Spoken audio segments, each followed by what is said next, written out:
Purescript. Okay, let's start with a really exciting introduction to Purescript. It's designed to be a welcoming entry point into functional programming.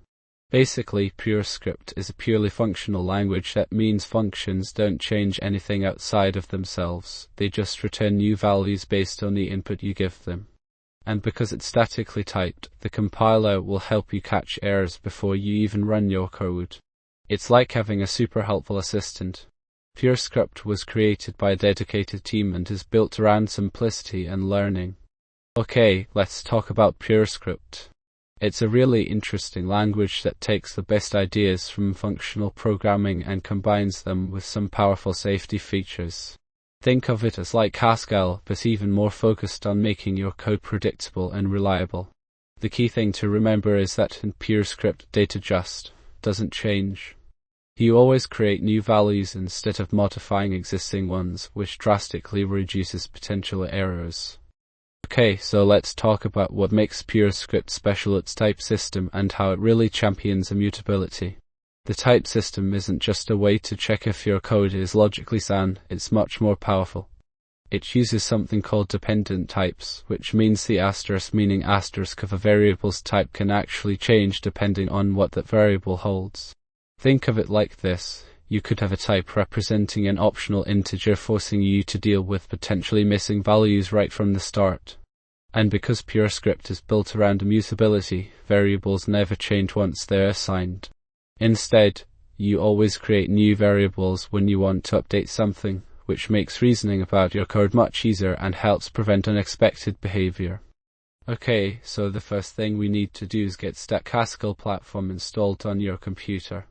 It's like a super helpful build tool that makes managing all the dependencies for our projects really easy. You can find it at stackproject.org. After that, we'll install Purescript itself using Stack. Once everything is set up, we just need to create a new project directory, navigate into it in your terminal, and then run stack build, which will download all the libraries we need to get started. Okay, let's jump into Purescript. It's a really interesting language because it's purely functional, meaning you don't have side effects like changing global variables. Think of it as a way to write code that's incredibly predictable and easy to reason about. It starts with some simple syntax. We declare variables using left for things that won't change, and then if you need something mutable. Functions are super important in Purescript. They're treated like any other data type and can be passed around and used wherever needed. Now let's talk about the types of data you can work with. You've got integers, floats for decimal numbers, booleans to represent true or false values, strings for text characters, lists which are immutable by default, and something called maybe, which is really clever. It helps you handle situations where a value might not exist without needing explicit null checks. Okay, let's dive into how we structure our Purescript code. At its heart, Purescript is a pure functional language. That means functions are absolutely key. They're like the building blocks of our programs. Each function takes some inputs, does something with them, and returns an output, all without changing anything outside of itself. We define these functions using type signatures, which tell us exactly what kind of data each function expects and what it will return. Now, when we have a lot of related functions, we group them together into modules. Think of a module like a container or folder for our code. It keeps things organized, prevents naming conflicts, and makes our projects much easier to manage. Okay, let's dive into pattern matching in Purescript.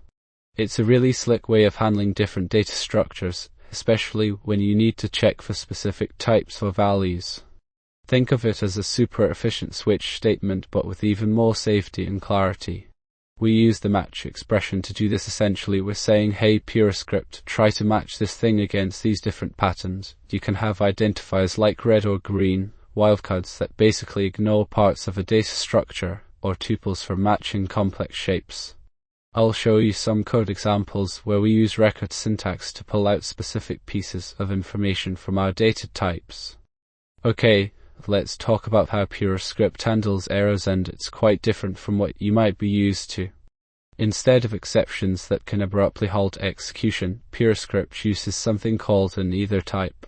Think of it like a box that either contains a successful result or a clear signal that something went wrong. It's a core part of Purescript's philosophy of no side effects. The either type is defined simply as either being left, meaning there was an error, or right, meaning everything went smoothly. You handle these using a case statement. You have to explicitly check for both outcomes and deal with the failure case directly. This makes your code more robust because it forces you to think about potential errors up front. Okay, let's talk about concurrency in Purescript. A big challenge with traditional ways of doing things like using threads is that they often rely on shared data variables that multiple parts of your program can change at the same time. This can lead to really tricky bugs because you might not be able to predict exactly when and how those changes happen.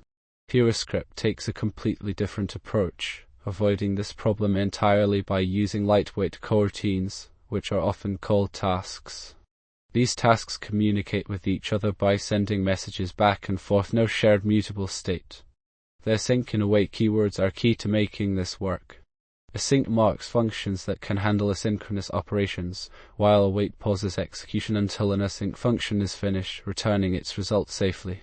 Let's look at a simple example. We have a counter module with increment and decrement functions that use async/await to provide a safe way to update the counter. Okay, let's talk about some more advanced Purescript concepts. We are moving into the realm of type classes and effects. Type classes are like interfaces in other languages. They define what different types should be able to do. They help us write generic code that works with various types while still being type safe. Think of it as adding extra functionality tailored for specific types, keeping everything consistent. Then we have effects. These are a really clever way to deal with things like i/o, or changing the state in your program without breaking Purescript's core principle of purity. Purescript has built-in effects, but you can even define your own custom effects too. They're all about carefully controlling how side effects work within a purely functional environment. So type classes give us flexibility and effects help manage those potentially tricky side effects, allowing us to write powerful, pure code. Okay, let's wrap things up on Purescript. We've really dug into what makes this language special, the core idea of pure functions, and how that avoids all those pesky side effects. Think of it as writing code where you know exactly what a function will do without any surprises. We also looked at type families, which are like super flexible functions that work based on the types they are given, making your code much cleaner and reusable. And of course, we talked about algebraic data types. These let you build really complex data structures in a safe and organized way. Purescript isn't necessarily taking over the world yet, but it's definitely pushing the boundaries of functional programming. If you're interested in learning more, check out the Purescript School. They have some great resources to get you started. Thank you for watching.